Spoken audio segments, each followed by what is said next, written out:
اول حاجه عايز اقوله لك او اول بند هنتكلم عنه هو ماده الاورجانيك. هي ماده فهم 100%، مش ماده حفظ ولا ماده كتابه. طيب ده ازاي؟ ماده الاورجانيك ماده حفظ يعني ايه، او انا اقدر استفيد ده في ايه؟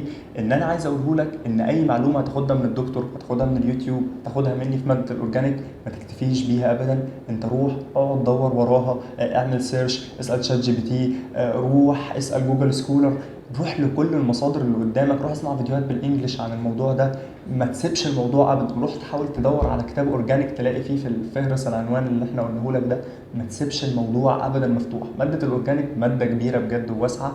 اكتر حاجه هتساعدك في مذاكرتها هو ان انت تفهم كل بوينت. والغريب ان انت كل حد هتسمعه هتلاقيه بيضيف لك معلومه فعلا عن نفس العنوان او نفس الحاجه اللي انت عارفها.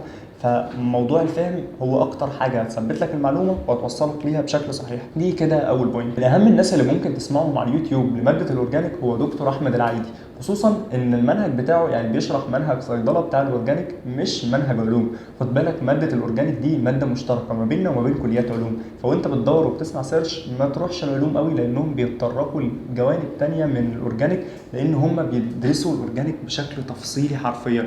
بعكس طالب صيدله احنا بندرس من الاورجانيك ازاي نقدر من خلاله نصنع الدواء او الشكل الدوائي، فهتلاقي احنا في جانب وهم في جانب تفصيلي عننا شويه. العملي بتاع الاورجانيك مختلف حبتين 3 4 عن الميديسنال. طب ازاي مختلفين عن بعض؟ احنا لو جينا الماده زي ماده الميديسنال، انا كنت مكلمكم عن العملي بتاعها، كنت قايل لك ان الليكتشر والعملي الاثنين بيندرجوا او بيمشوا تحت نفس المنصه. بتلاقي اللي انت بتاخده في المحاضرات شبيه جدا باللي انت بتاخده في العملي، فانت لو ذاكرت المحاضرات كده انت ذاكرت العملي وماشي في نفس الموضوع، مفيش اي مشكله.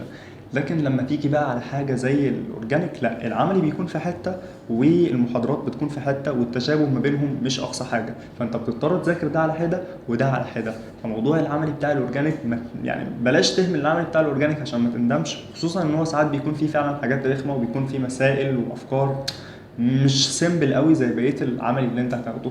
لكن هو كشغل طول السنه هيكون سهل جدا. هو الصعوبه كلها في الجزء اللي انت هتمتحن عليه في النظري بتاعه، لكن حتى العملي بتاعه بسيط جدا. بص يا صديقي بقى، بالنسبه لطريقه مذاكره الاورجانيك، الاورجانيك ماده فهم زي ما احنا قلنا، مش ماده حفظ زي الميديسنال. طب هل كده ما فيهاش حفظ؟ لا، فيها حفظ، ان انت تحفظ العناوين بتاعه كل بوينت انت هتذاكرها. طيب يعني ايه اكتر، او اشرح لي هذاكرها ازاي؟ بص، انت لما تيجي تذاكر هتفهم كل بوينت عندك، انما بقى لما تيجي تحفظ وترتب الدرس في دماغك فانت هتذاكره بطريقه المايند ماب. يعني ايه اذاكره بطريقه المايند ماب؟